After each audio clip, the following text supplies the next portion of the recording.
May black na pusang cute! Ay di, masamang pangitain yan. Baka ano mangyari sa atin? Oo naman ito, may dumaan lang pusa, may mangyayari na. Pero pwede rin. Di naman, ang ibig ko sabihin, sabi nila, pag daw may itim na pusang dumaan daw sa harap mo, may kamalasan daw na mangyayari sa'yo. Nakakatakot kaya. Kwentong barbero lang yan, hindi ako naniniwala sa mga ganyang pamahiin.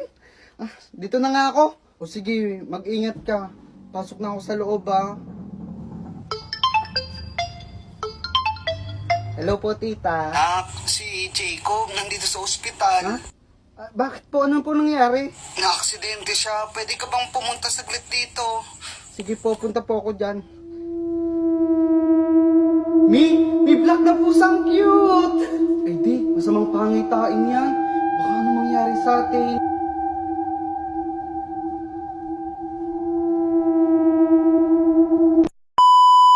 Sophie, salamat at tinintay mo ko. Ay ma'am, hindi kita kayang hindian. Wala nang katao-tao dito ha, tayong dalawa na lang. Ma'am, hindi ayun pa si kay janitor siguro iniintay pa niya tayo kaya hindi pa siya nauwi, no? Kuya, gabi na. Una na po kami. Ma'am, sige po, dito na po ako Sophie, yung nakita mo janitor kanina, siya yung nagpakamatay sa building na yon. Kaya nga ako nagpasama sa iyo eh. Madalas kasi yung magpakita doon.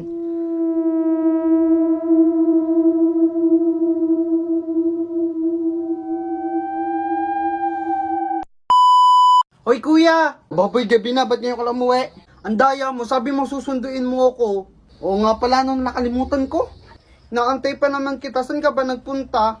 Nagkaayaan kami magdodrop at may outing kami. Halika na, pumasok sa loob. Sa susunod, wala ka nang aantayin. Tigil! Napakadrama ni Baboy! Hindi na nagagalit pag tinatawag na Baboy. Ma, bakit? Ano ba nangyari sa'yo? Nak, wala na si Sheila. Pinagsamantalaan siya. Pinatay ng mga lalaking ating.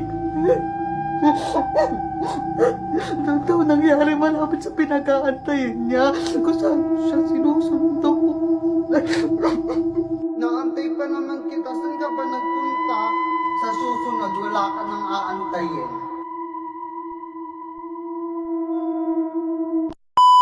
Panguwi? May bulaklak? Spagita? Natuwa pa. Alam naman, religyoso ang pamilya ko. Kaya pag nakikita kami bata meeting ng sampagita, bumibili kami. Trip na trip ko din amoy na Ewan ko kung matripan mo pa amoy niyan. Ha? Sabi kasi nila pag nag-amoy bulaklak daw o amoy sampagita bigla sa lugar kung nasaan ka, ibig sabihin nito, may kululuwa daw sa paligid mo. Gagi?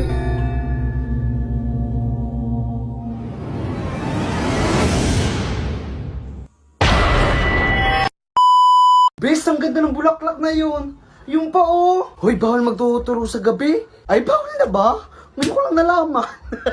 Bakit? Kasi ng lola ko, masama magtuturo sa gabi.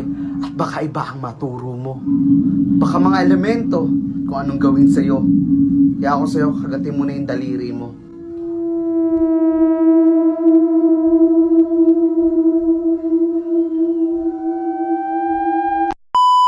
Sino kumuha ng pera sa estante? Ayan ma, tanong mo kay Pan, siya lang huling pumasok dito bago mawala yun Ba't ako sisisihin mo? Kagigising ko lang Pagkagaling ko sa school, nahiga na agad ako dito, natulog ako. Di na nga ako kumain napaka-defensive mo.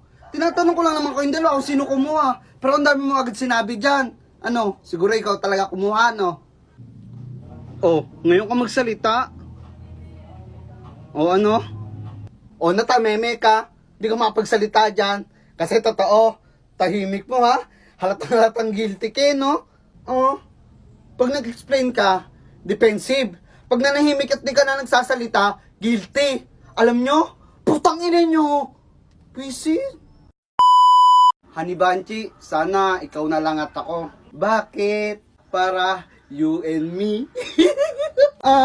Para kan sila, Honey Banchi. So ano, ganito na lang. Sa relasyon na lang ng iba ako kiligin. Papa G, paano naman ako? Honey Banchi, sana hanggang pagtanda tayo, no? Oo naman! Kasi ikaw yung gusto kong makasama habang buhay, tapos pag matanda na tayo, magtataguan tayo ng gamot kung sino hindi makahinga. Nakakakilig! Diba ang cheese sa Shopee to? Hindi pwede to. Pre, ano na yung ginagawa mo? Magpa-post. Looking for sisira ng single era ko. Nauna, eh. Saan nga ba ulit kayo nagkakilala?